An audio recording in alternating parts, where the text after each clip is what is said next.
comportamiento con orientación en neurociencias por la misma institución.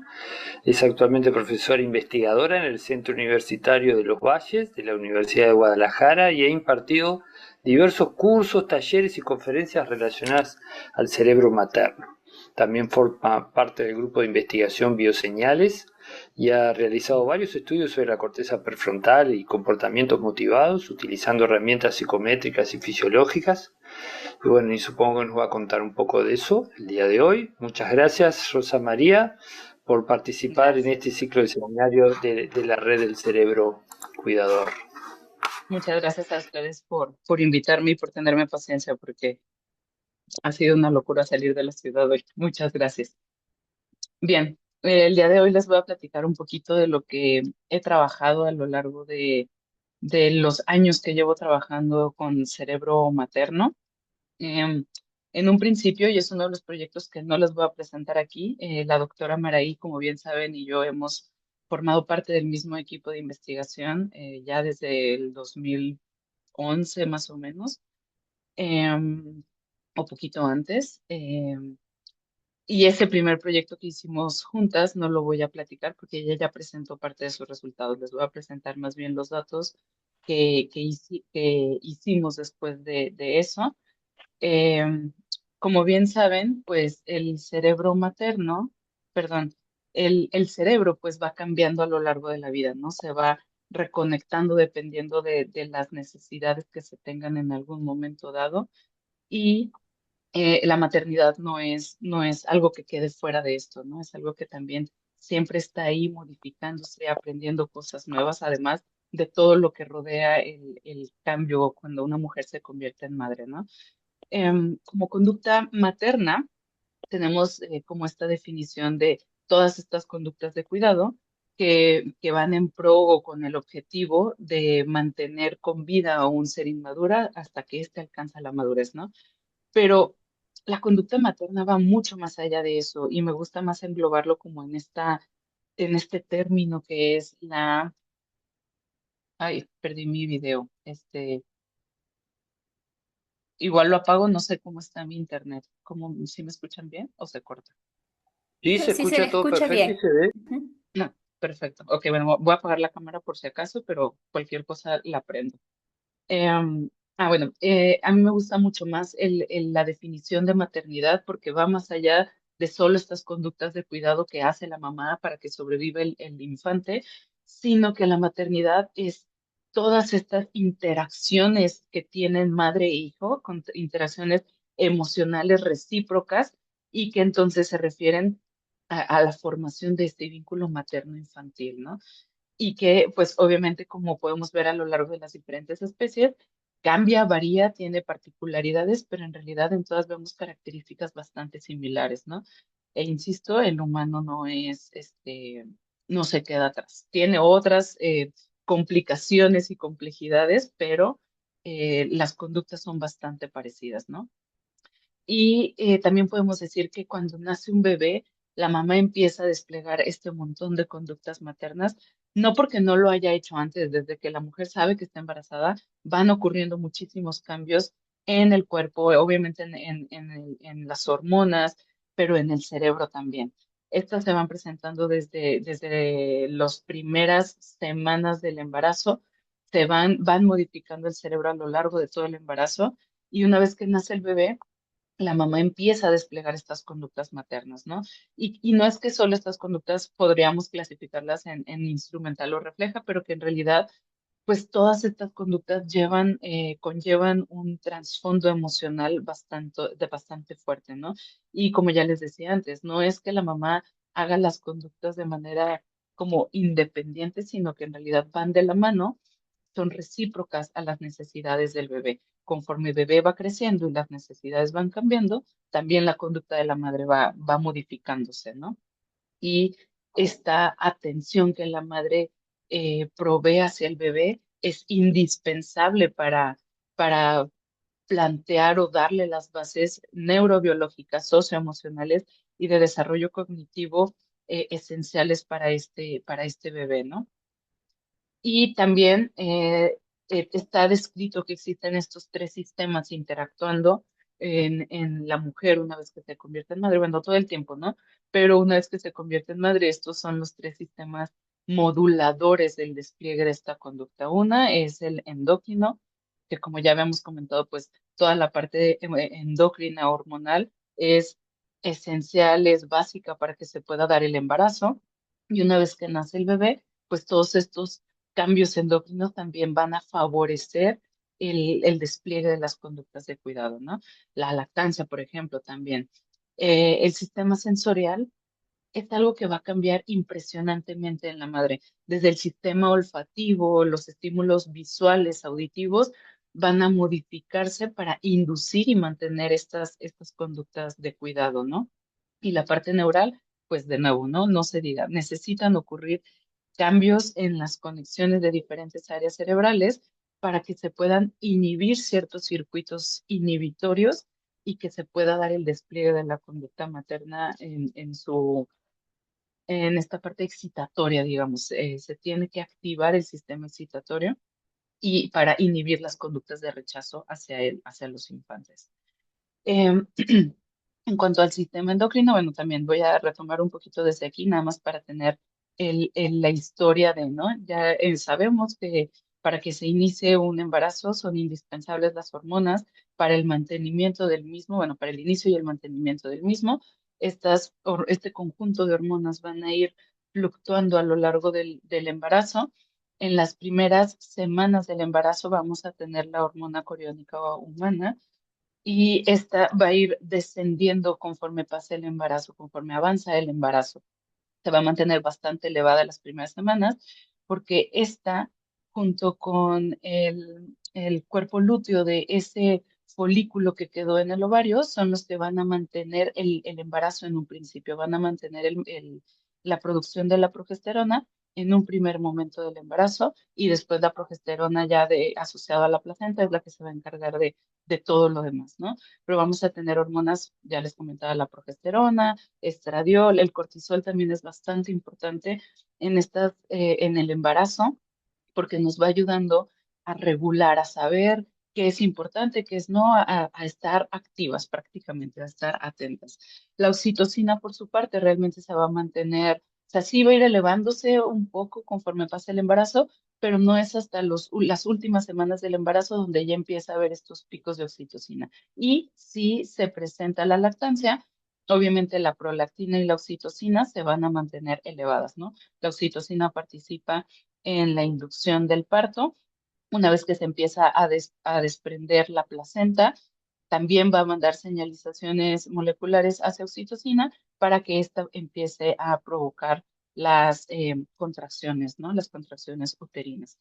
Y la prolactina, bueno, también les decía, esta va a ir incrementándose a lo largo del embarazo, principalmente las últimas semanas, meses del embarazo, y en caso de que se presente lactancia materna, pues estas dos van a mantenerse elevadas, ¿no?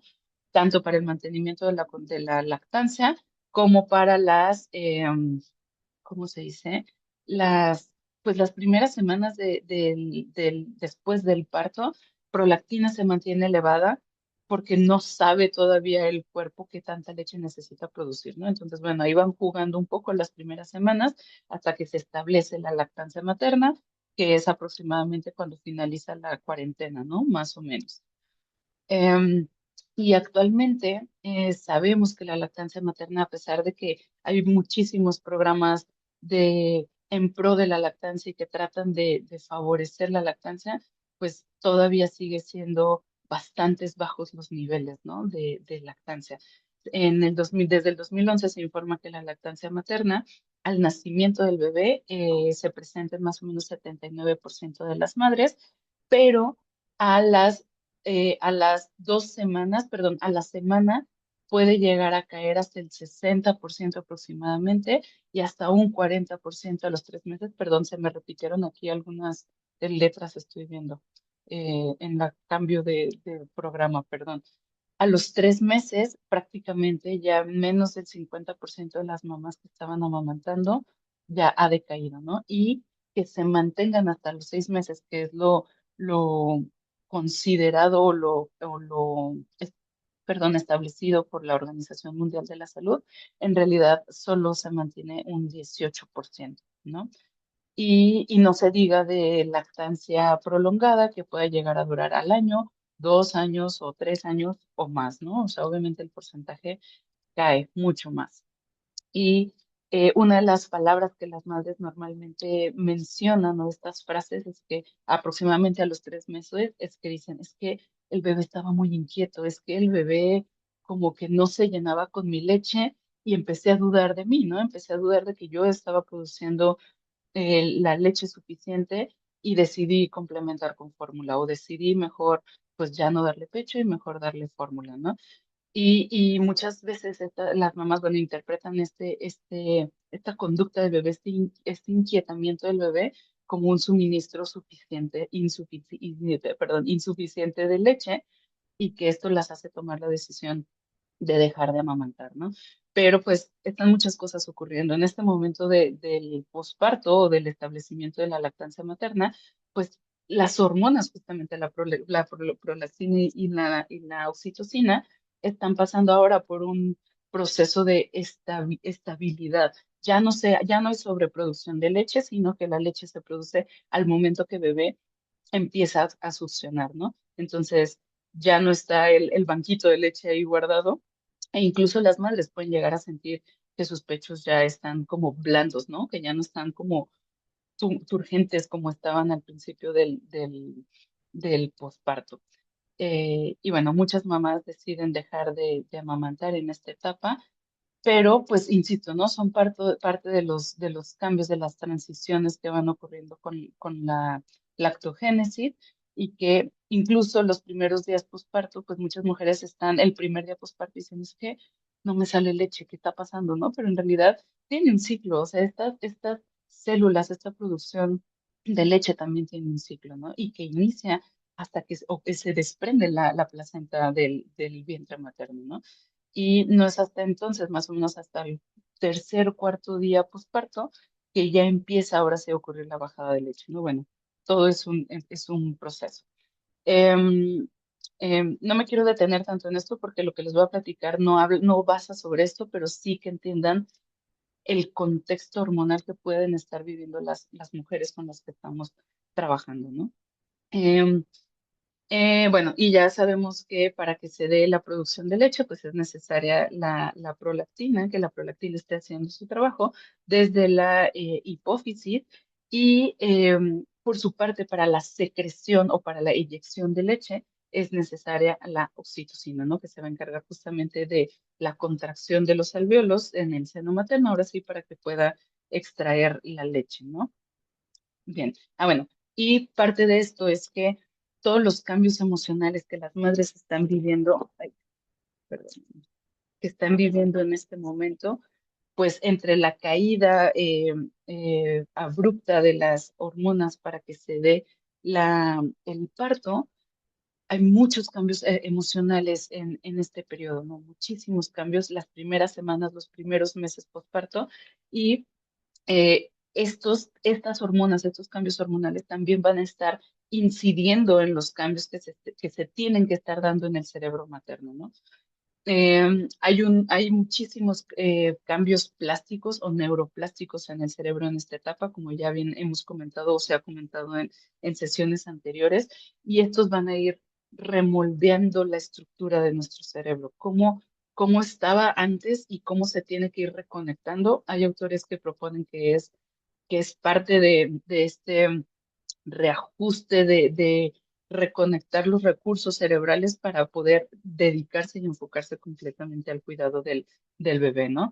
Hay una remodelación dinámica y como ya les decía, estos cambios van a ocurrir desde el embarazo y hay autores que incluso lo mencionan, que es como la sustancia blanca va a ir cambiando en U invertida, o sea, como si fuera una transición completamente replicando una adolescencia, ¿no? Un proceso súper adaptativo del cerebro.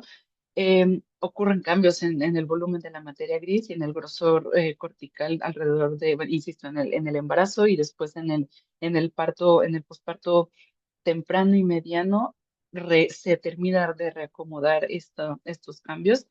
Em, Hay una trayectoria muy marcada de cómo se van dando estos cambios y, como les digo, ¿no? Hay autores que aportan que esta, o como relevancia de esto, es que son necesarias para que se pueda dar el vínculo materno, y para también para favorecer las adaptaciones de falta de sueño, bueno, de dormir menos, de estar cansadas, pero aún así atender al bebé, ¿no? Atender al infante. Y bueno, esto ya se los había comentado también anteriormente, que los estímulos del bebé son recíprocos, se atienden recíprocamente, o también las conductas de la madre no es que simplemente haga las conductas de cuidado porque sí, sino que las hace dependiendo de las señales que provienen del bebé, ¿no? O sea, si bebé llora, si bebé se mueve, si bebé hace pipí o lo que sea, las conductas de la madre también van a ir en pro de esto, ¿no? O en respuesta a estas conductas. Estas van enriqueciendo el entorno de la madre, van cambiando cómo se van vinculando mamá y bebé y, como les digo, conforme van cambiando las necesidades de bebé, las respuestas de la madre ya no son las mismas. O sea, si pensamos en una mujer que cuida a un bebé recién nacido y quizá los primeros 3 meses de vida, no son los mismos cuidados que una mujer tiene con un bebé que ya está gateando, que ya está caminando, aprendiendo a caminar, o un bebé un niño pues que ya está yendo a la escuela, al kinder o demás, ¿no? O sea, la conducta materna se puede extender a lo largo de los años, pero va a ir cambiando dependiendo de las necesidades del bebé, ¿no? Y sabemos entonces que estos estímulos provenientes del bebé son súper fuertes, inducen y mantienen esta conducta materna. Y en un primer momento, lo que yo me pregunté es, bueno, pero entiendo qué está pasando con la madre, entiendo que esta parte hormonal también esté favoreciendo esta conducta materna, pero ¿qué está pasando también con la madre en cuanto a su vida sexual, ¿no? Y la primera pregunta que me hice fue enfocado a esto, de cómo estos cambios en el cerebro materno podían estar impactando al circuito motivacional relacionado con la sexualidad de la mamá.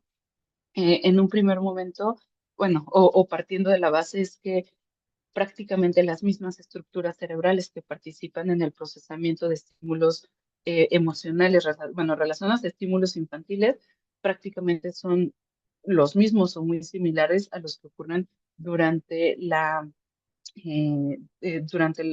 procesamiento de estímulos sexuales, ¿no? Perdón, me brinqué, como que me estoy yendo un poquito rápido, como que por lo mismo que llegué tarde, siento que estoy tratando de, de resumir mucho todo esto. Em, ok, ahora sí. Em, Estos estímulos entonces provenientes del bebé van a estar induciendo la conducta de la mamá y las primeras semanas, los primeros meses postparto insisto, es esperado, biológicamente es esperado que la mamá se enfoque 100% al bebé. E incluso Winnicott le denomina esta atención masiva al bebé como preocupación maternal primaria y que bien va de la mano quizá con un poquito de ansiedad, pero no estamos hablando de lo mismo. Es considerada una cuasi enfermedad porque las mamás bien pueden pasar 12 horas del día observando al bebé, ¿no? E insisto, todos los demás estímulos quedan fuera de juego en esta etapa de la vida, ¿no?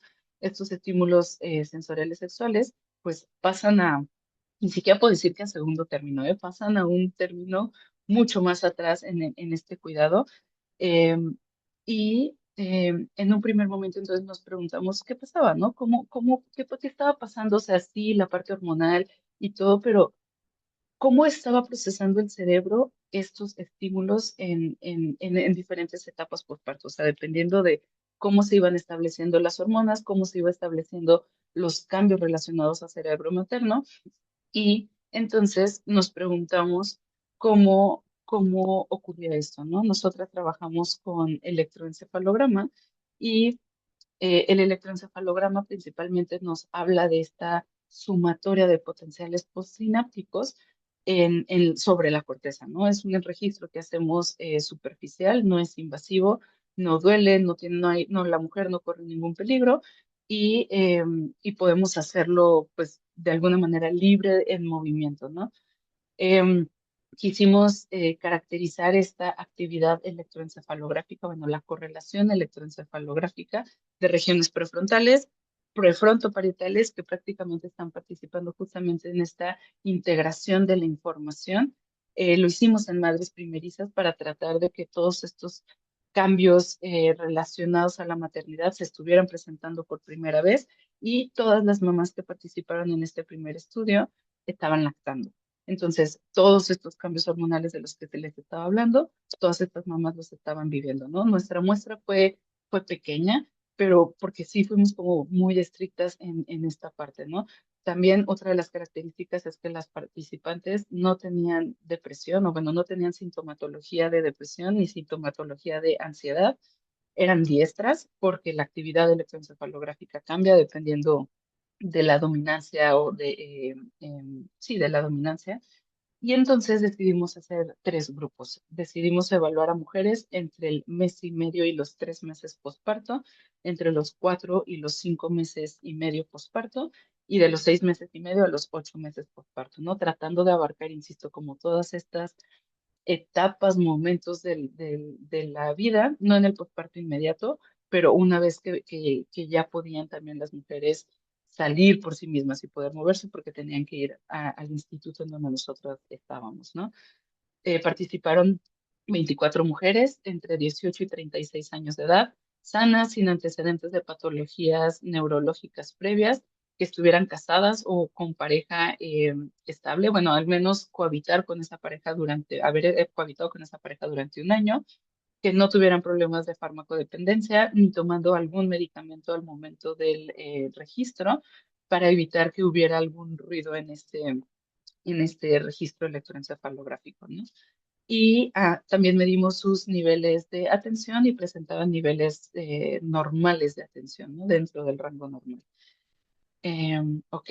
Y entonces a estas participantes les presentábamos una tarea donde ellas tenían que, bueno, una pantalla, en realidad no era una tarea, no era que no tenían que resolver nada en este primer estudio, simplemente queríamos saber cómo era su activación, su respuesta cerebral ante estos dos estímulos, ¿no? Esta es una de las pantallas que aparecía al inicio del registro y podían elegir, ¿no? O sea, ahí viene la instrucción. Cada imagen corresponde a un video erótico o un video maternal. Se le proporcionaba un teclado modificado que literal nomás tenía dos botones. Un botón tenía la letra M para maternal y otro botón la letra E para erótico, ¿no? Y estaban igual, así como los ven, el botón maternal estaba del lado izquierdo y el erótico del lado derecho, ¿no? Em, Tiene indicado qué video se presentará al presionar cada opción. El video seleccionado, o sea, una vez que presionaran el botón, ese video daría inicio. El video duraba aproximadamente 15 segundos y se detenía el video y regresaban a esta pantalla, ¿no? De elige qué video quieres observar. Y esto lo hicimos en los tres grupos de madres. Este, Perdón, se me pasaba. Otra cosa importante es que todas las participantes eran heterosexuales por el tipo de videos que estábamos poniendo, ¿no? Y entonces registrábamos el registro basal y durante esta secuencia eran 30 ocasiones donde ellas tenían que elegir el video, ¿sale? Y en cuanto a datos conductuales, obviamente esto era súper esperado, ¿no? En cuanto a frecuencia de observación de los videos, obviamente prefirieron o tuvieron una mayor frecuencia por observar los videos maternales que los videos eróticos, entre los dos, no importaba el grupo, pues. Y lo que sí vimos es que algo chistoso es que, aunque no vemos diferencias en este primer grupo, perdón, la frecuencia de observación del video erótico, sí vemos que las mamás más cercanas al parto, o sea, entre el mes y medio y los 3 meses, parecía que tenían bueno, más bien, la variabilidad era un poco más grande, ¿no? Sí tenían menor preferencia por ver este video o menor frecuencia por ver este video, pero la variabilidad había ahí algunas mujeres que hacían un poco de ruido al observar este video, ¿no? Y en cuanto al estímulo maternal, al video maternal, de nuevo, ¿no? Evidentemente todas las mujeres preferían ver el video erótico, pero sí, eh, al menos eh, al menos en 2 ocasiones presionaron el video erótico, ¿no? O sea, sí se veía esta tendencia. En cuanto a su activación, su evaluación emocional, medimos la valencia, qué tan agradable o qué tan desagradable les había parecido el video que acaban de ver y qué tan activador, ¿no? Mucha activación o nada de activación. Y de nuevo lo que pudimos observar es que los tres grupos de madres con respecto al video maternal, su valencia era la más alta, ¿no? Súper agradable ver el video maternal. En cuanto a la activación, las madres del grupo de 3 meses y medio a 4 meses y medio, perdón, de 4 a 5 meses y medio, tenían también una mayor activación al observar el video maternal.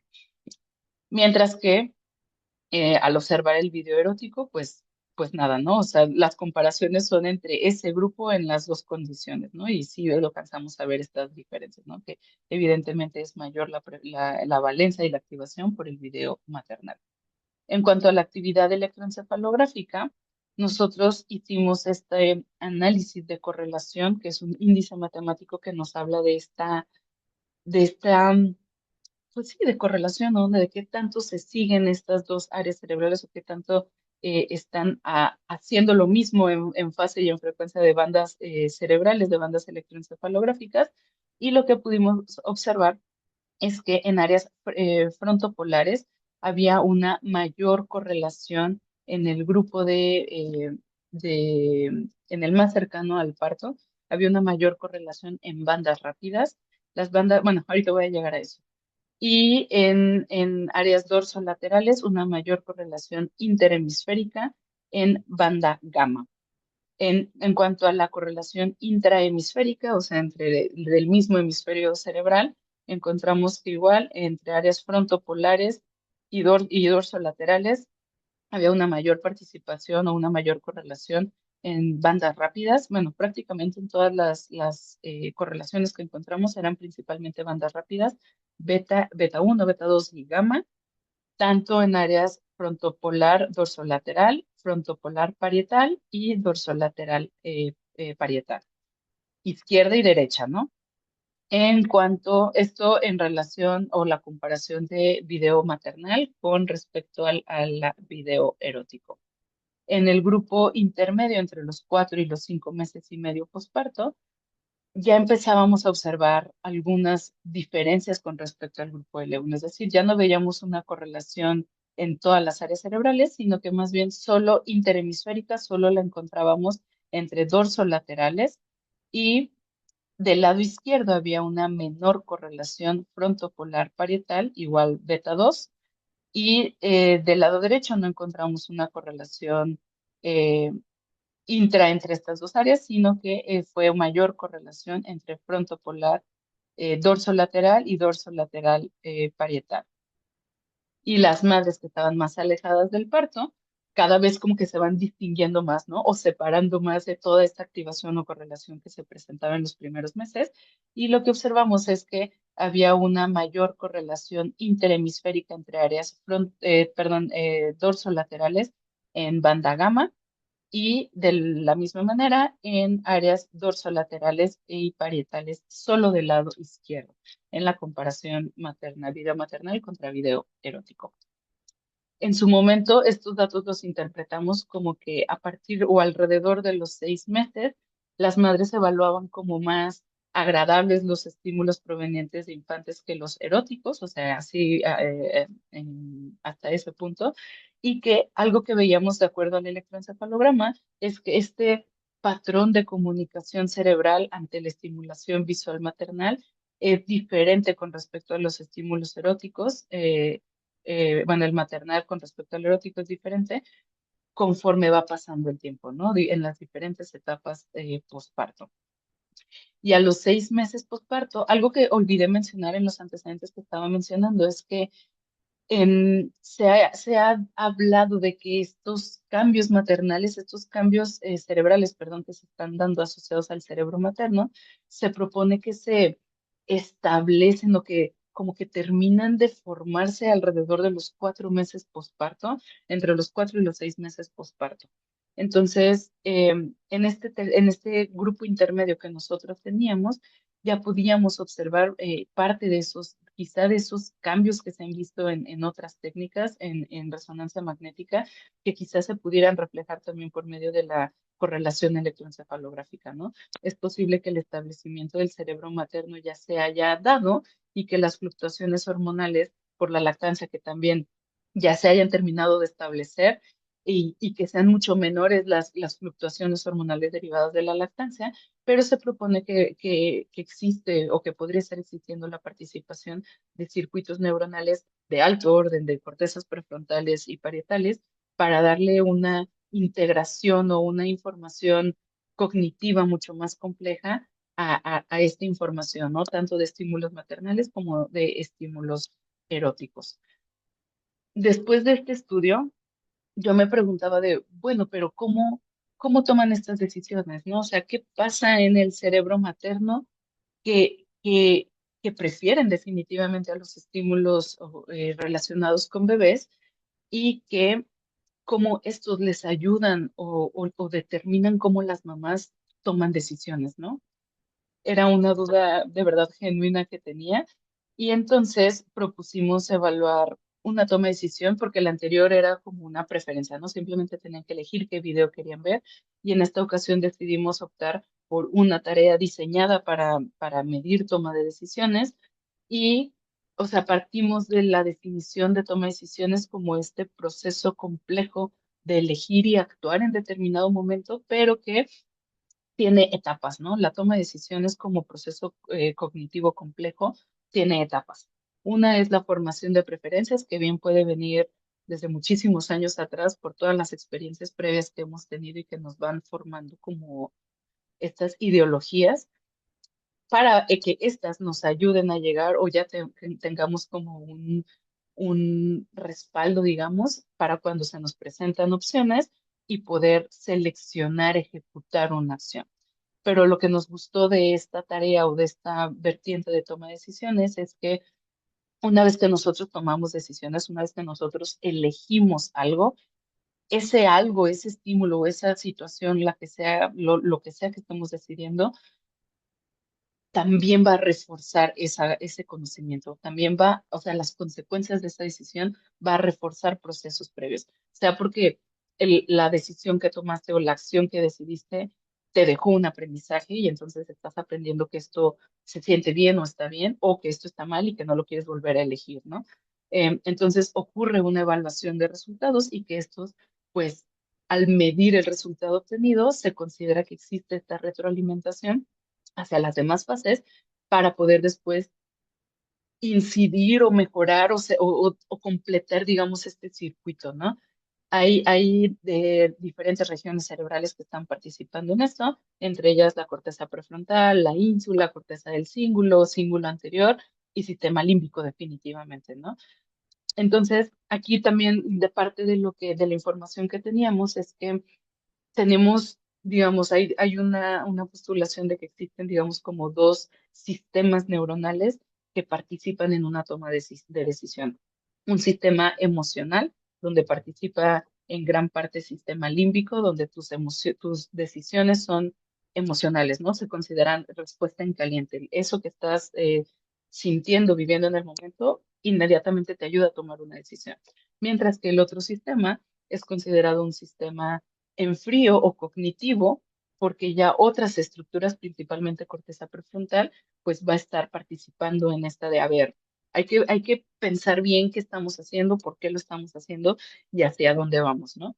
Entonces, en su momento decidimos de nuevo como meter este ruido de los estímulos visuales previos a la toma de decisión a la tarea de toma de decisión y algo que ya también habían reportado previamente, no con esta tarea, pero algo que habían reportado previamente es que los estados emocionales positivos generaban una alta confianza, una visión más optimista y mayor cooperación, una mayor cooperación en la situación que les estuvieran poniendo, ¿no? Y que esto se veía reflejado como una mayor aceptación a las decisiones que estaban tomando, ¿no? Como una mejor aceptación o una mayor aceptación a lo que se les estuviera presentando. Y que los estados emocionales negativos generaban una menor confianza, un procesamiento mucho más analítico y, y vigilante, o sea, que les mantenía como en un, a ver, espérame, ¿qué está pasando aquí, no? Y por consecuencia había un mayor rechazo de las postulaciones o de las opciones que se les presentaban. Entonces decidimos justamente hacer esta fusión. Decidimos mantener todavía los estímulos visuales, tanto maternales como eróticos, previos a la presentación de una tarea de toma de decisión. La tarea de toma de decisión que elegimos en esta ocasión se conoce como Ultimatum Game. Es una tarea que está basada en economía, la verdad es que sí está basada en economía y está pensada en ser una tarea cooperativa, o tiene que ser cooperativa o definitivamente no es cooperativa, ¿no? Ahorita les voy a explicar.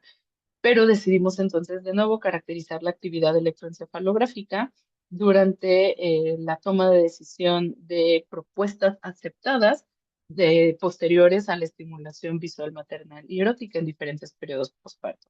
Esta vez solo nos quedamos con dos grupos de entre mes y medio a 3 meses y medio y entre los 4 y los 7 meses postparto. Igual, mamás primerizas, lactantes, con pareja estable, bueno, con pareja al menos con un año de convivencia, sin antecedentes neurológicos, sin depresión, bueno, sin sintomatología de depresión, sin sintomatología de ansiedad y una atención adecuada, ¿no? Y la tarea Ultimatum Game que propusimos es una tarea donde se presenta la repartición de una cantidad de dinero. En este caso eran 20 pesos al partir, ¿no? Y entonces todo era a través de una computadora, o sea, no había otra persona que estuviera interactuando ahí, era la computadora, pero entonces esa repartición de 20 pesos podía ser injusta o justa.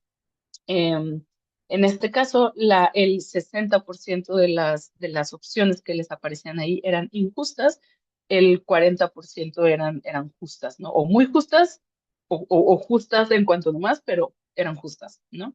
Entonces aquí podemos ver la primera imagen de la repartición del dinero y se pueden dar una idea, ¿no? O sea, se han repartido 20 pesos, 13 pesos para el jugador uno, que es la computadora, y 7 pesos para el jugador 2, o sea, que era la mamá, ¿no? Y ella tenía que aceptar o rechazar la propuesta. Si la persona aceptaba la propuesta, el dinero se repartía entre la computadora, digamos, y la mamá, y si rechazaba la propuesta, era cero, 0 pesos para nadie, ¿no? O sea, no se repartía el dinero, se cancelaba o se anulaba esa propuesta. Y entonces lo que hicimos es que en esta ocasión pusimos tres condiciones. Una era durante o sea, la tarea, pero previamente les poníamos un video neutro, una persona caminando por la calle y se ve gente pasar, entra a una casa, o sea, todo muy, muy tranquilo, ¿no? Y eran 15 segundos de video y después se les presentaba la pantalla de la tarea de toma de decisiones. Y estas se iban a ir intercalando, ¿no? O sea, se presentaba el video, se presentaba la propuesta de Ultimatum Game y así sucesivamente, ¿no?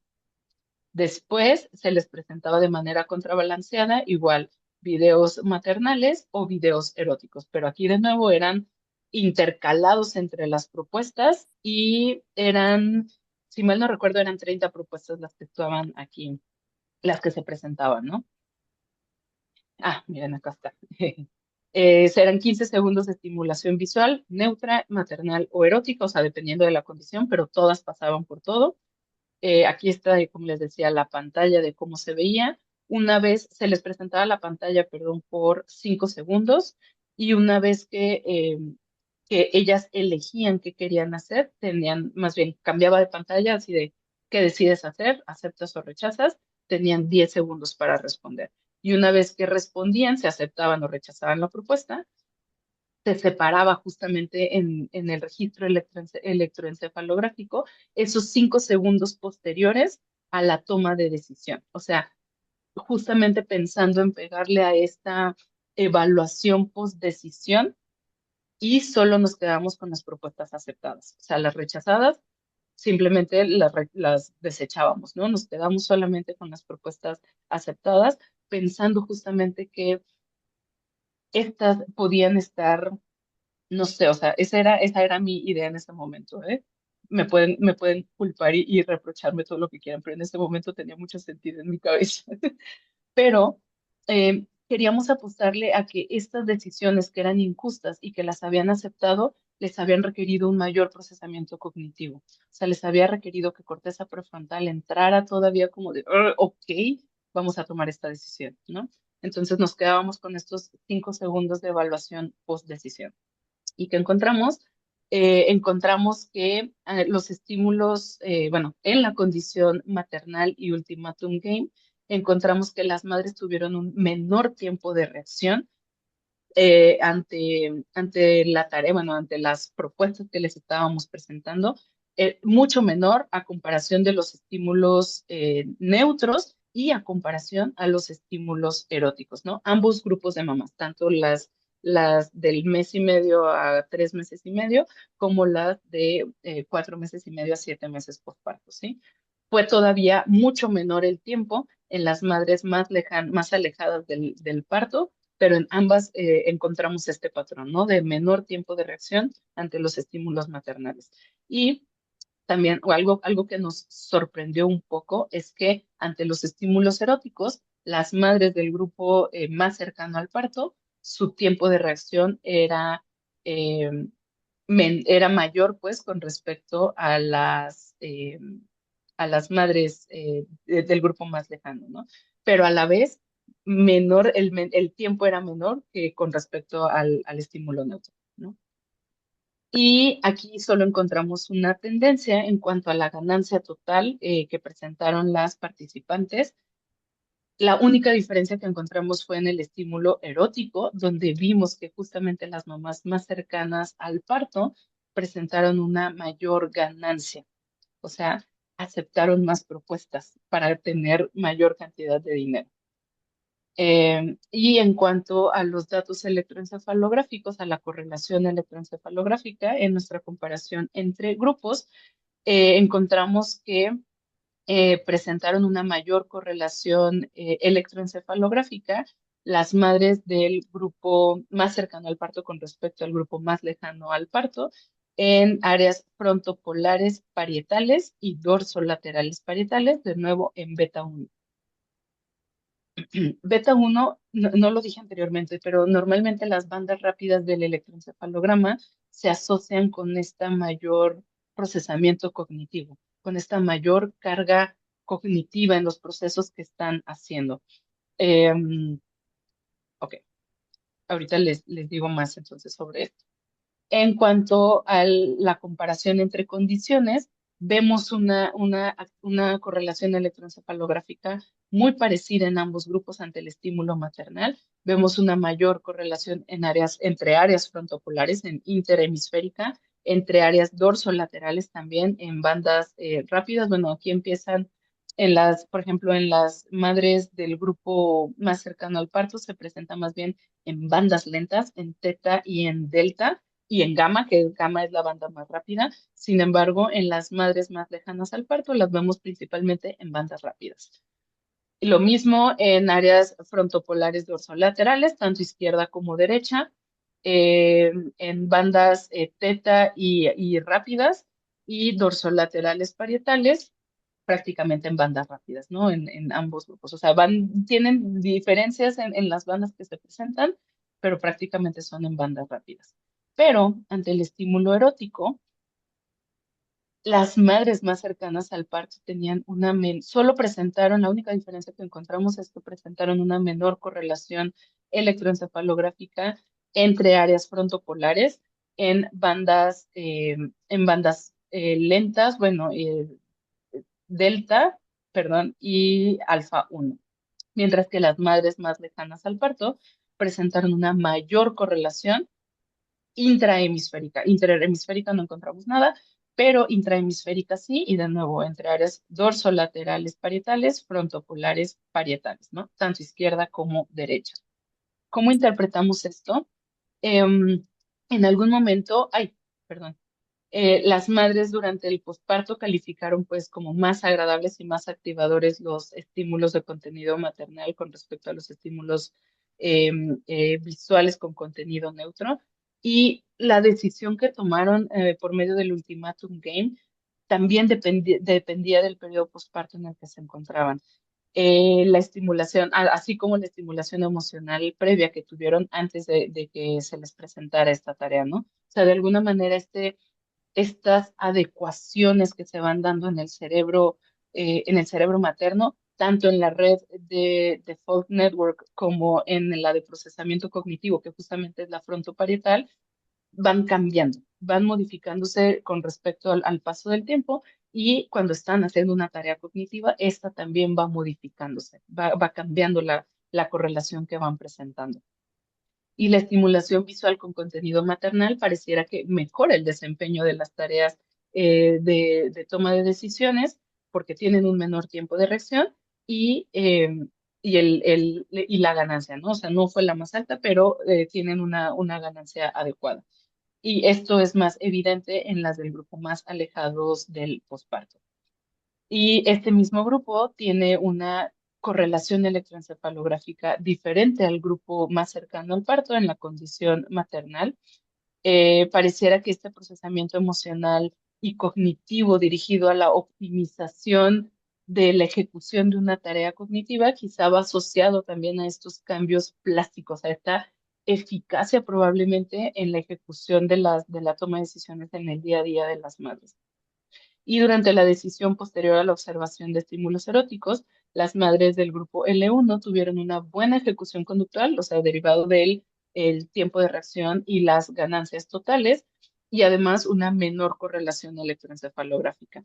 Quizá asociado con esta preocupación maternal primaria, los cambios que probablemente todavía están en las adecuaciones, podrían estar como separando de alguna manera la respuesta emocional ante el estímulo erótico y la tarea de toma de decisiones. O sea, como que pareciera que pueden o no se dejan influir tanto por este tipo de estímulos y que pueden tomar una decisión como más fría, más cognitiva. Y las madres del grupo L2 tuvieron una menor eficacia en la ejecución de la tarea de toma de decisiones posterior a la estimulación visual erótica y que quizá les pudiera estar ocasionando ahora sí un conflicto emocional al tener que decidir. O sea, no tanto conflicto emocional al tener que decidir, sino que les está metiendo ruido el estímulo erótico cuando están tomando decisiones. ¿Sí? Actualmente tenemos un proyecto, de este no les voy a presentar resultados porque todavía no los tenemos, solo les voy a dar como el preámbulo. Basado en estos estudios que hicimos anteriormente y que solamente nos quedábamos con mujeres que no presentaban sintomatología de depresión ni sintomatología de ansiedad, pues sabemos que en realidad es un alto el porcentaje de mujeres en América Latina que tiene este tipo de padecimientos, este tipo de sintomatología. Es bastante común la tristeza postparto o el baby blues en las primeras semanas postparto por los ajustes de dormir poquito, en estar atendiendo al bebé, la baja de las hormonas, en la caída hormonal que se dio después del parto, es normal. O sea, es posible que pueda haber mamás que lloran un poquito como que se sobrepasan un poquito con la situación, pero es normal las primeras 2 semanas postparto, ¿sí? Son síntomas leves y pasajeros que generalmente desaparecen por sí solos en las primeras semanas y es importante, insisto, separarlo de los procesos de trastornos emocionales, ¿no? Tenemos a la ansiedad también, que, ok, sabíamos que podíamos encontrar un poco de preocupación excesiva, o sea, bueno, más bien, separarla de la, perdón, preocupación maternal primaria, porque sí es diferente, no es lo mismo, o sea, tiene algunos síntomas de ansiedad la preocupación maternal primaria, pero no es lo mismo, no es del mismo grado de lo que de lo que se presenta ante un trastorno de ansiedad, ¿sí? Aquí se presenta una preocupación excesiva y persistente con relación a la crianza y a cómo estoy desempeñándome como mamá y que puede llegar a interferir en la vida diaria. Y bueno, como les digo, ¿no? Debe diferenciarse de la preocupación materna primaria, puede manifestarse de diferentes maneras, en casos, puede presentarse como ataques de pánico o fobias o incluso como un estrés postraumático por algún motivo, hay estudios que lo han asociado con el trauma del parto, pero realmente pues no hay un factor específico que nos determine por qué no o qué está pasando. Y puede llegar a experimentarse como síntomas físicos, desde palpitaciones, sudoración, temblores, dificultad para respirar o incluso mareos, ¿no? Bueno, y la depresión postparto, ¿no? Que la depresión postparto ya es un trastorno eh, más serio. No es que no que estos sean menores, ¿eh? Pero es mucho más, o sea, la sintomatología es mucho más persistente en el tiempo. Em, Cuando se presenta una respuesta normal del eje hipotálamo hipófisis adrenal, vamos a tener que hipotálamo manda la señalización a hipófisis, manda estas hormonas para empezar a producir ACTH y esta manda su información a las suprarrenales para que empiecen a producir cortisol, ¿no?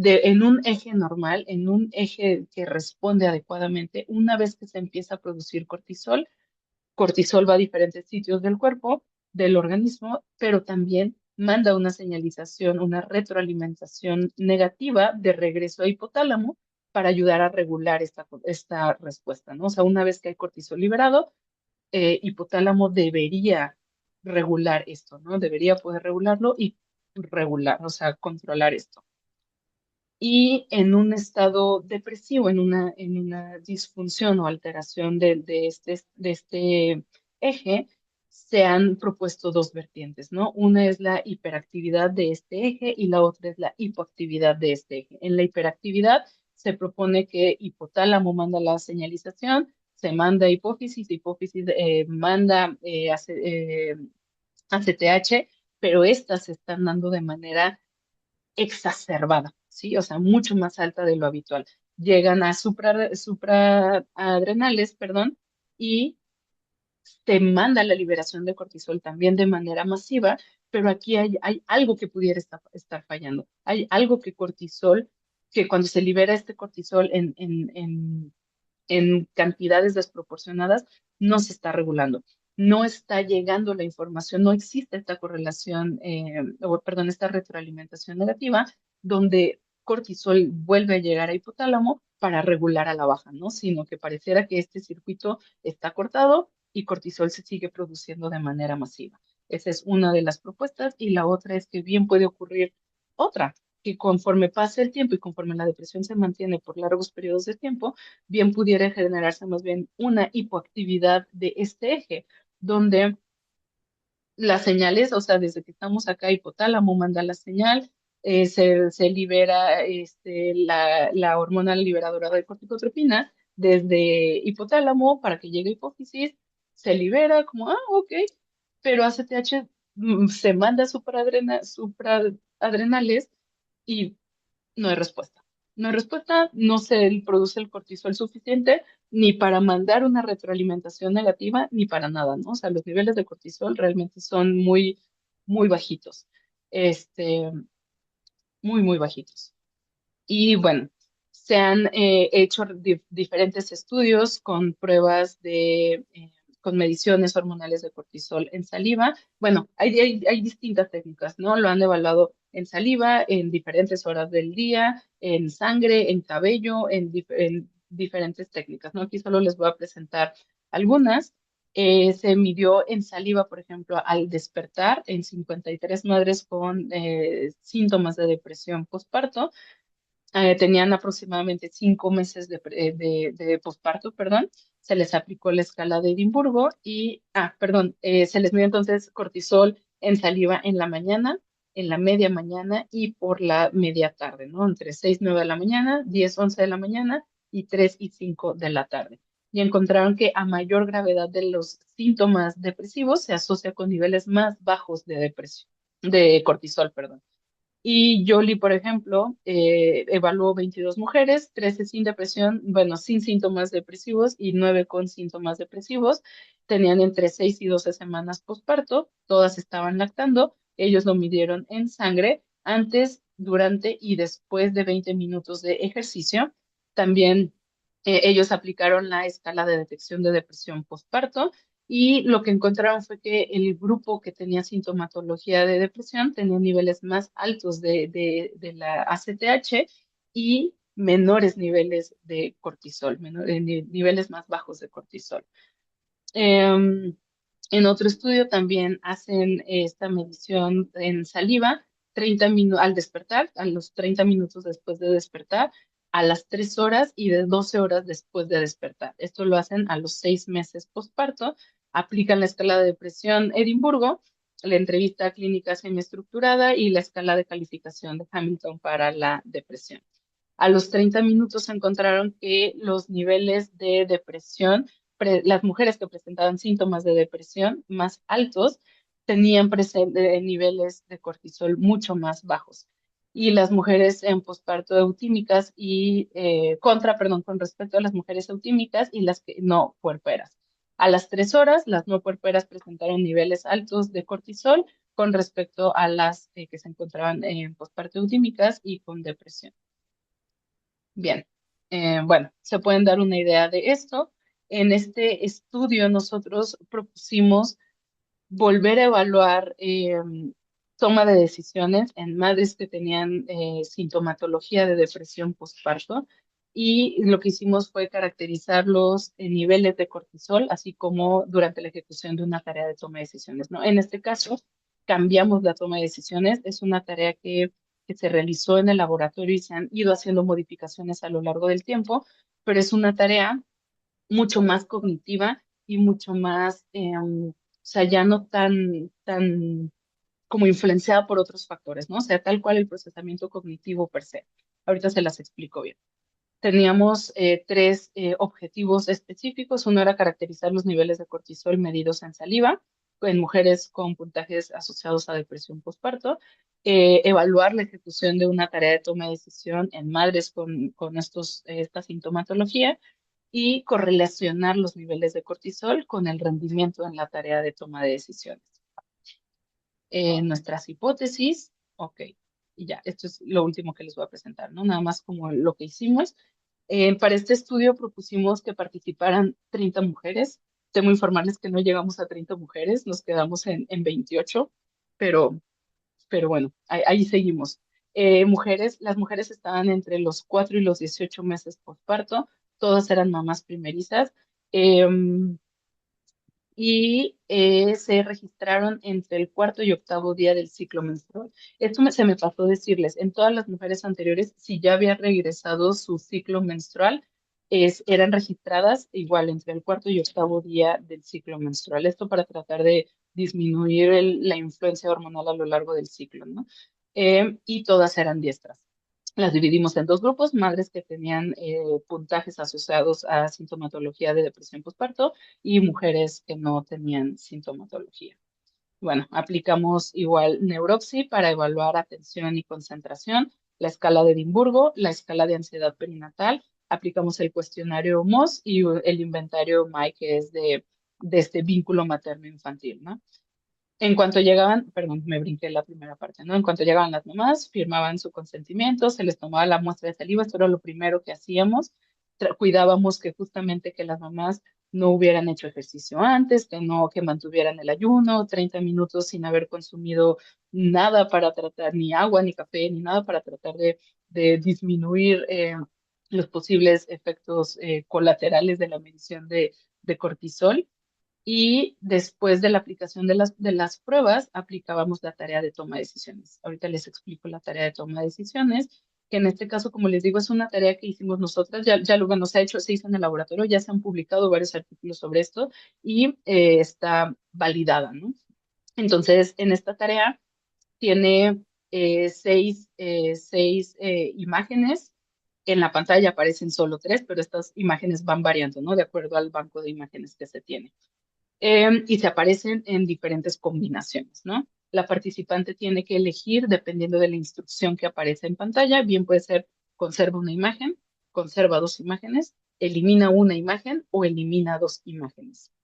Y entonces, una vez que ellas eligen qué dibujo, qué figura quieren mantener, o conservar o eliminar, les aparece esta como retroalimentación, ¿no? Tu decisión fue buena, tu decisión fue regular o tu decisión fue mala. Los puntajes varían en +10, 0 y -10, ¿sí? Y entonces también va a aparecer el puntaje de la sumatoria de sus decisiones, no de cada una de las pantallas que van apareciendo, sino la sumatoria de todo. O sea, conforme van avanzando, van apareciendo los puntajes, ¿no? Y también aplicamos la escala SAM para saber su respuesta emocional cómo era, qué tan, bueno, su valencia, qué tan agradable o desagradable, su activación, qué tan activador o qué tan no activador fue, y el dominio, qué tanto control sintieron sobre ellas durante la ejecución de la tarea, ¿no? Bueno, y este es el que les digo que todavía estamos trabajando en los datos, todavía estamos analizando datos. Pero ya hemos, como les hemos platicado tanto María y yo, ya hemos hecho algunas visitas o tuvimos la fortuna de ir a Chile en octubre y nos arrepentimos totalmente de hacer la medición en saliva, pero era demasiado tarde, ¿no? Entonces ahora veremos qué es lo que sale. Pero bueno, em, espero pronto platicarles esos resultados. De verdad, ya estamos en lo último de estos análisis. Tenemos varios proyectos de investigación, tanto la doctora Maraí como yo, y estamos ahí tratando también de hacer redes para aumentar esto.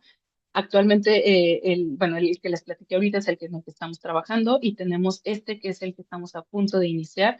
Eh, es muy parecido a esto que estamos haciendo, pero queremos hacerlo o medir cortisol con otra técnica y también queremos medir oxitocina. En este que les platiqué también medimos oxitocina, pero estos datos todavía no están analizados, o sea, eso sí, todavía voy a tardar un poquito más.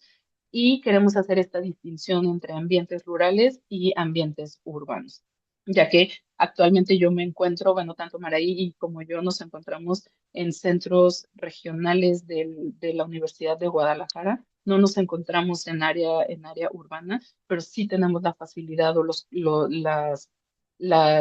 instrumentos y herramientas para poderlo hacer en la ciudad. Entonces, por el momento ganamos un postdoc, una alumna de postdoc con este proyecto. Entonces, eso es lo que sigue ahora. Muchas gracias.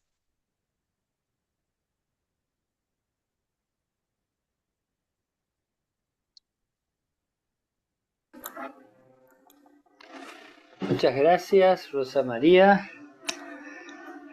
Preciosa presentación. Acá se ven Gracias. varios aplausos de la audiencia. Este, bueno, abrimos la posibilidad para hacer preguntas, consultas, comentarios.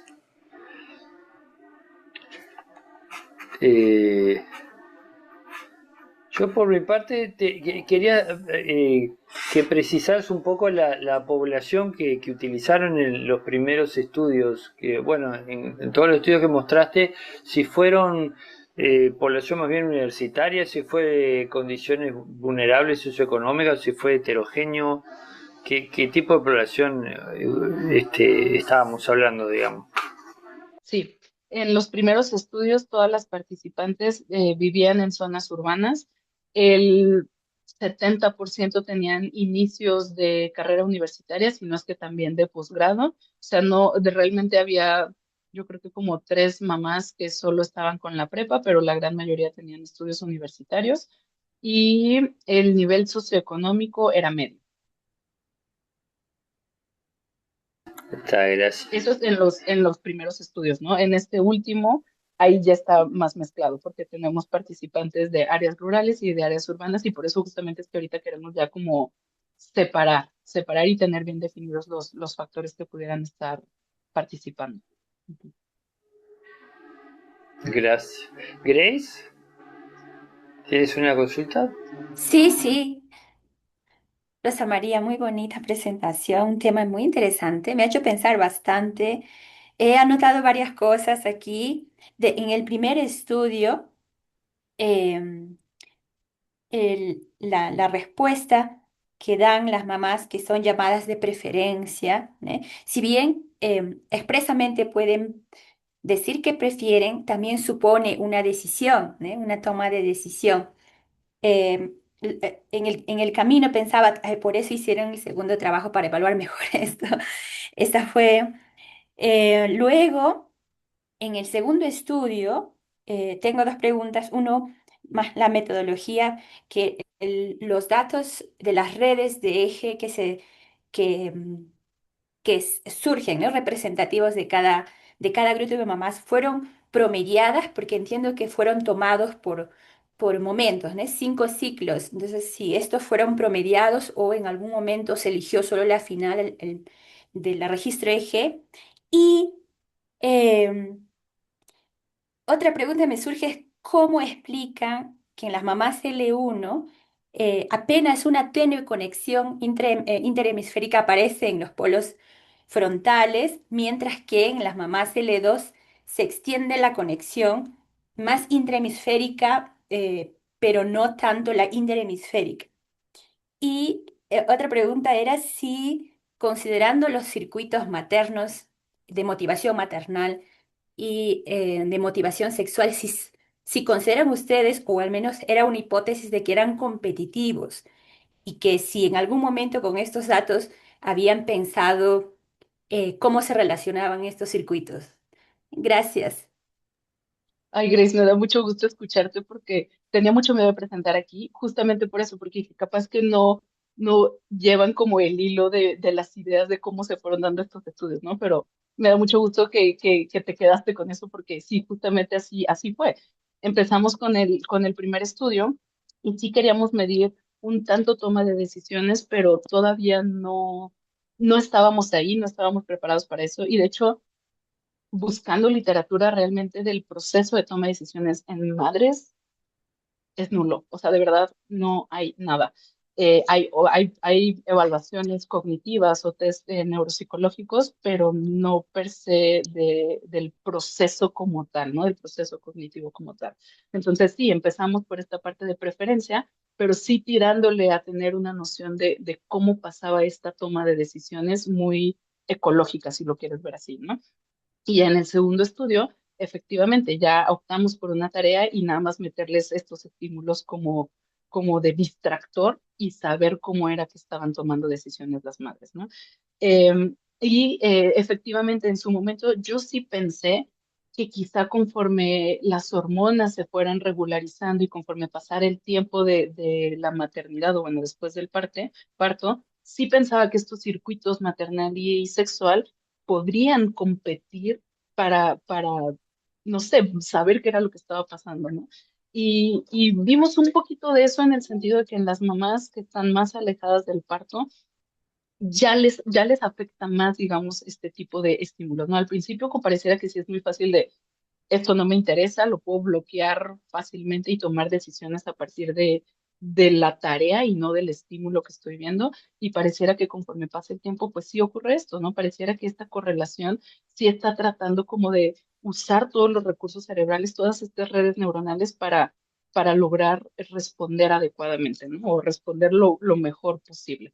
Y lo otro que decías sí promediamos a todos el registro electroencefalográfico de las mamás que aceptaron propuestas de esos últimos 5 segundos, ¿no? Pero sí está promediada esa correlación.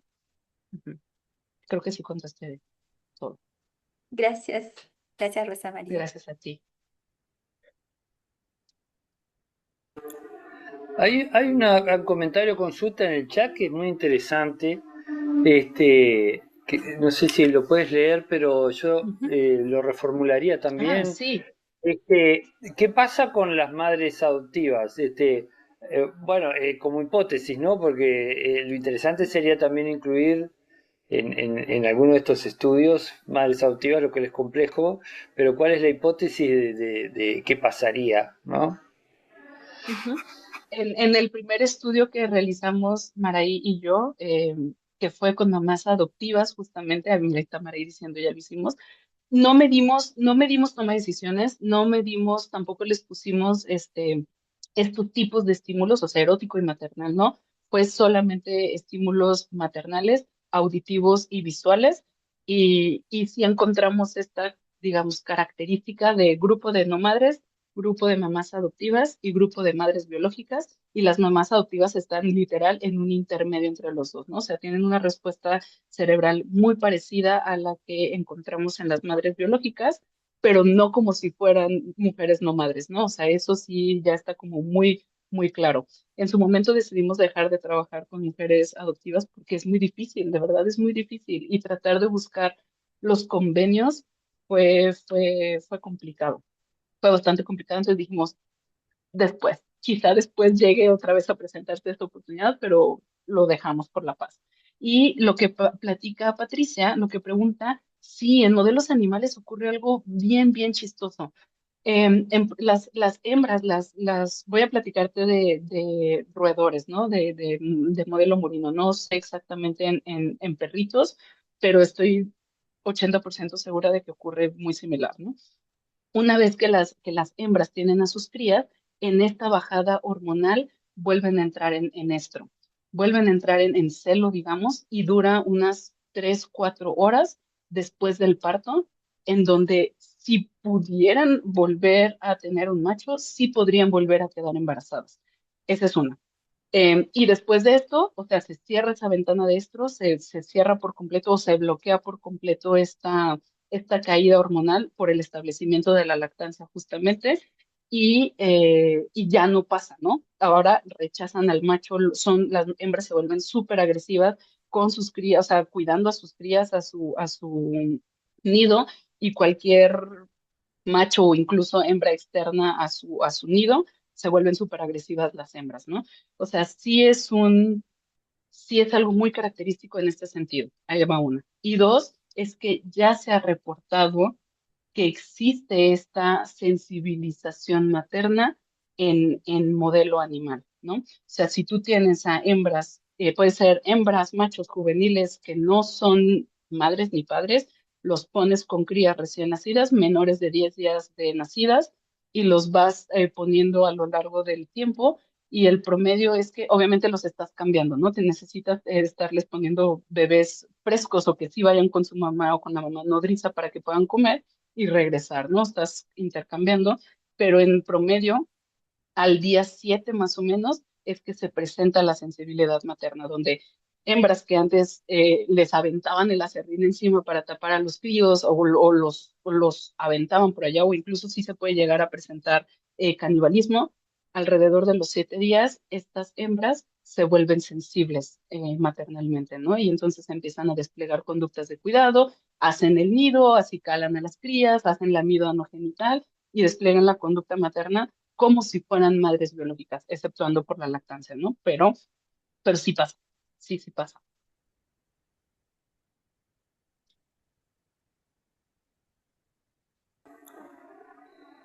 Súper. No sé si alguien más tiene alguna pregunta, comentario, sugerencia. Acepto sugerencias, ayúdenme con este último proyecto, porque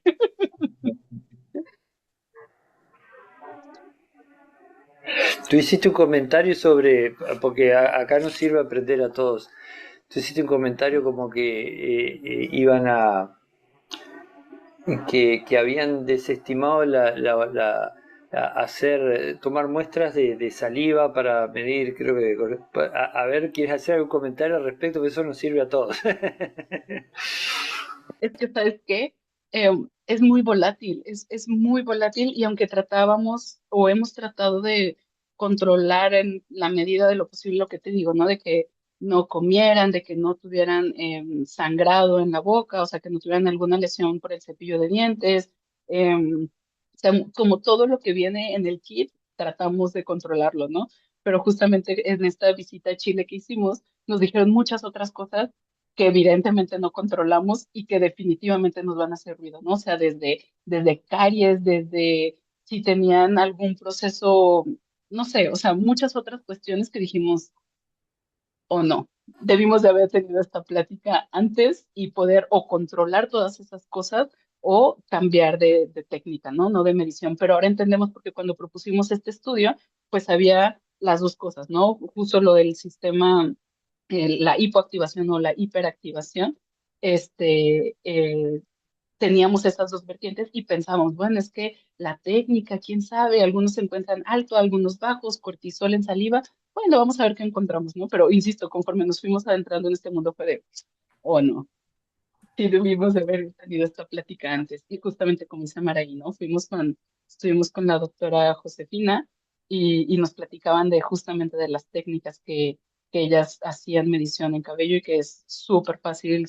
Y mide 3 meses atrás, que también aquí la escuché hace algunos meses, ya no me acuerdo quién fue, a Carolina, no me acuerdo si fue a Carolina, pero justamente ahí fue donde conocí que se podía hacer en cabello y yo, de todo se aprende. Ven la importancia de hacer redes.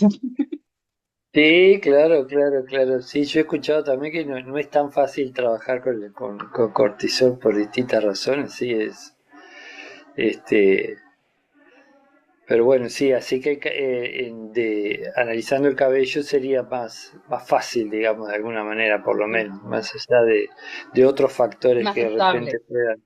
Ujú. Sí, sí. Bueno, para medir oxitocina también es muy complicado, ¿eh? Yo ni siquiera me he animado todavía a usar esos kits que también tienen sus complejidades. Este, pero bueno, fantástico que esté tratando de tener todos estos correlatos fisiológicos de electroencefalograma, comportamentales. La verdad es fantástico. Me felicito. Gracias. A ver, ¿alguien escribió algo en el chat? Ah, María Angélica se suma a las felicitaciones. Gracias. Bueno, si no tenemos más preguntas, comentarios, damos por terminada esta sección. Súper interesante, muchas gracias Rosa María y Mayra Maray por los aportes también del estudio. Bueno, y la próxima me tocará a mí. Vamos a ver si estoy a la altura. Así que bueno, los esperamos en el próximo que va a ser en marzo. Sí. ¿Queréis decir algo? No, no, solo quería aprovechar que el profesor Fernando está aquí, sí, también de Brasil, si le gustaría presentar Hey, en algún tema. ¿Cómo está, profesor Fernando? sí, pero posso tentar em português? Pode, por favor. É, gostaria, mas o meu problema é que eu dou aulas, tenho lições todas as quintas-feiras até o meio-dia. Então, não sei. Esta semana e a próxima eu estou em férias, vacaciones. Certo. Pode ser uma quinta-feira também, quarta-feira. Não precisa ser na Quarta quinta, também pode tenho aula. ser quarta. Tem também aula. Terça ou sexta? Terça ou sexta pode ser. Creo que podemos ajustar um martes e um viernes, professor. Eu posso mandar para você, professor Fernando, o link para você incluir a Uhum. partir de maio. Uma Sim, para data mim é que melhor. seja perfeito, que seja na terça, que seja na sexta. Pode ser? Sim. Porque as coisas que eu gostaria de falar estão para ser publicadas, então acho que até maio as coisas acontecem. Posso Com perguntar certeza. duas coisas para Rossi? Rossi? Por Graças favor. pela tua Dime. apresentação. Eu trabalho com um modelo animal de separação maternal. A primeira é que penso em falar em espanhol e vem todo italiano, é difícil para mim. La primera pregunta es que ¿tienes alguna cuestionario para las madres o alguna descripción de ellas de que habitan o tienes una casa durante la gestación son en un ambiente seguro, protecto, algo así? Tenemos un cuestionario que les hacemos a las madres, donde es un cuestionario sociodemográfico, abarcamos muchas cosas, pero nunca hemos preguntado eso. No tenemos, Pero si esta consideran, pregunta ajá, puede desencadear una depresión después. exacto. Solo una sugestión. La segunda pregunta es que podemos bloquear el vínculo materno con propanolol, por ejemplo, y otros fármacos, ¿no? ¿Hay alguna análisis de la calidad del leite? El análisis de componentes, las Sí, hormonas, metabólicos, no, citocinas. no, todavía no, pero aceptamos propuestas.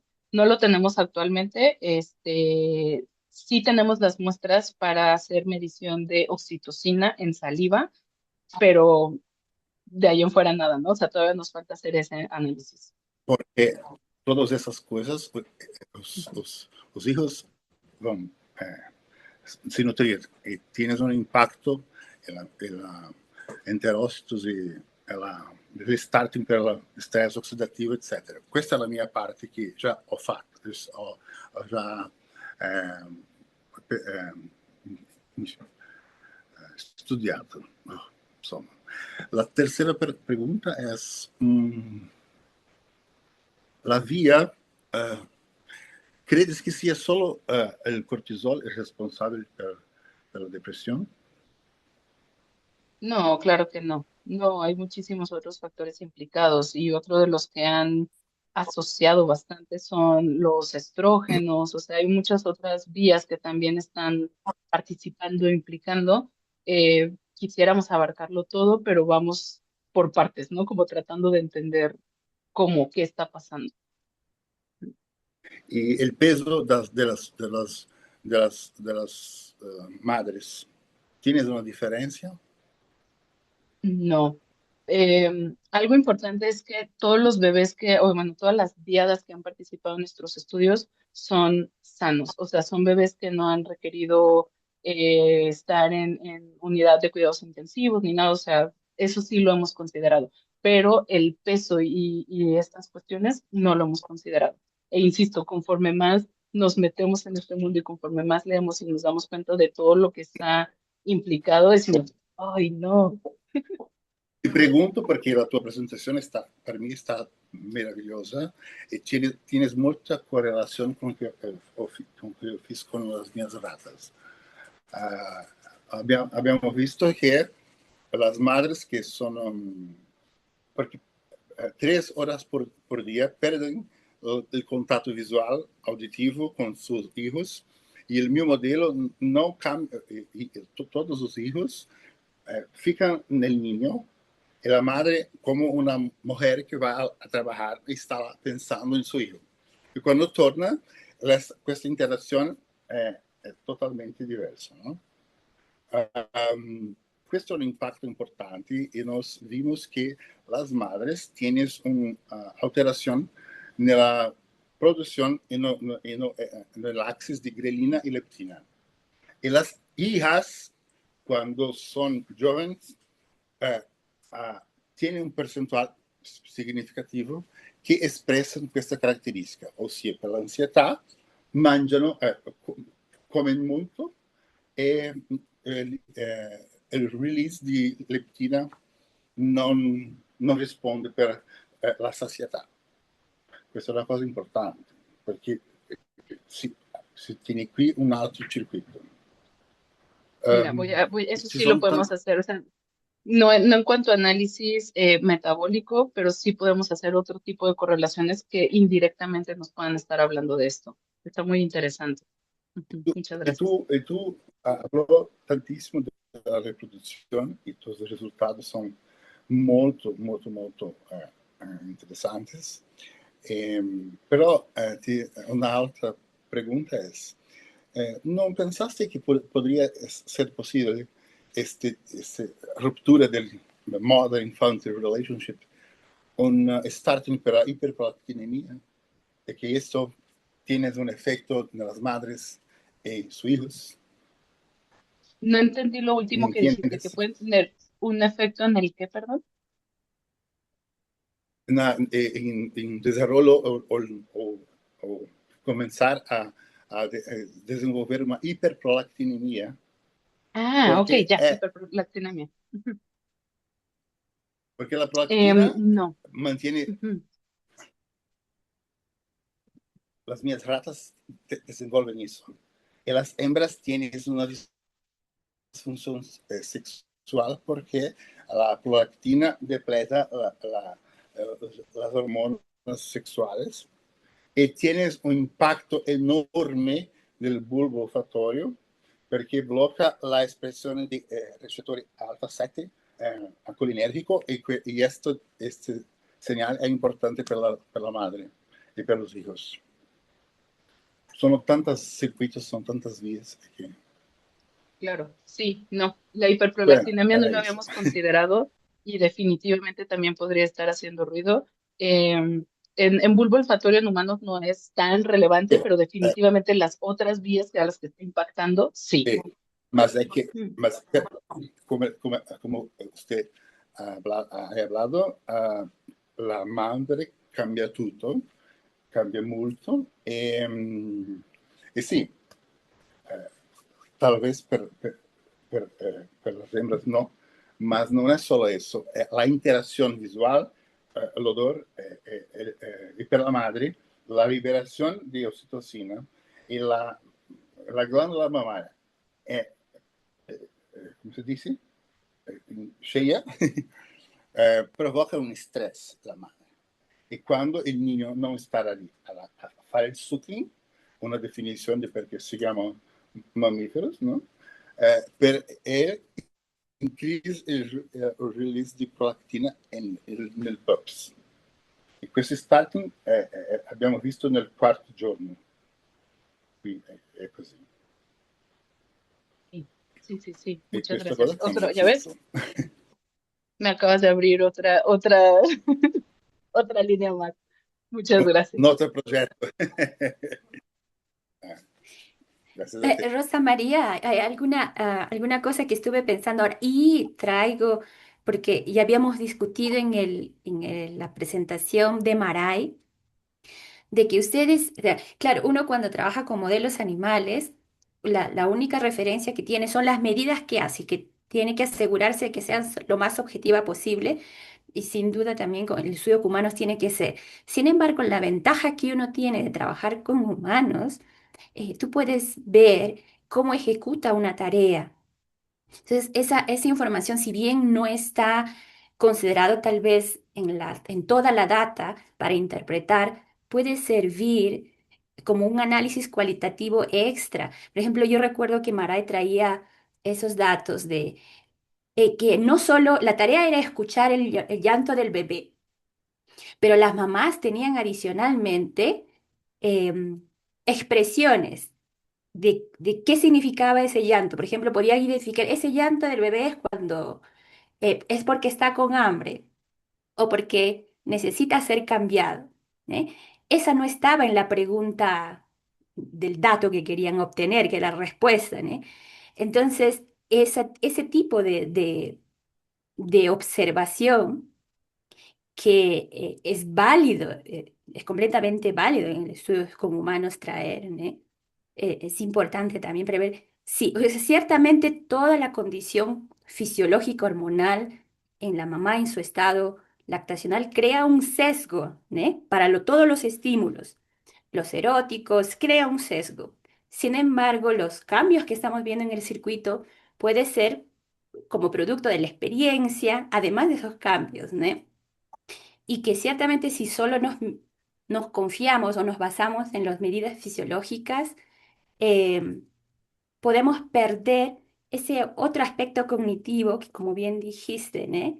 Eh, supone entender al final cómo toma decisiones la mamá, cómo decide y cómo puede estar propensa o no en un determinado contexto, o en la ventana temporal en que puede estar más sensible a, a cierto tipo de conductas que luego pueden tornarse adversas, ¿no? Para la mamá y el bebé. No sé si has pensado en esa parte cualitativa.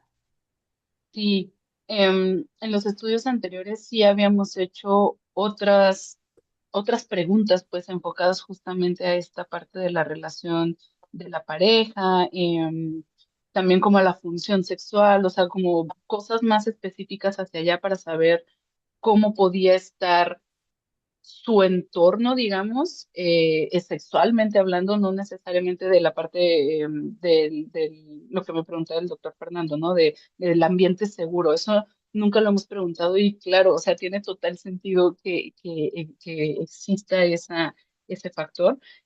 Acá hemos preguntado más bien cosas como de como esta autoeficiencia, digamos, de, ok, cuando en tu día a día, cuando tu bebé llora, ¿qué tan fácil para ti es calmar cuando tu bebé llora? ¿Qué tan fácil para ti es identificar el motivo del llanto y calmar a tu bebé, ¿no?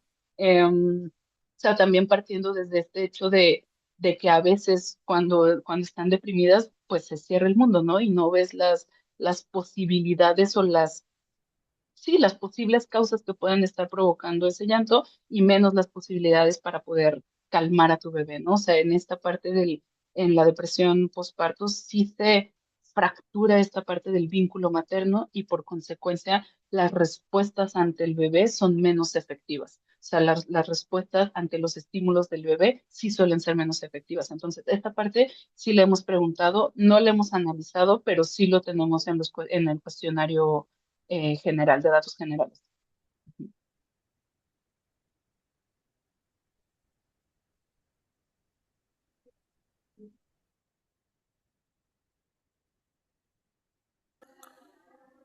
Bueno, ahora sí, damos por terminada, muy linda la discusión. Damos por terminado el seminario. Hasta el próximo. Gracias a todos por participar y a todas. Y bueno, nos vemos en el próximo. Muchas gracias. Saludos. Chao, cuídense.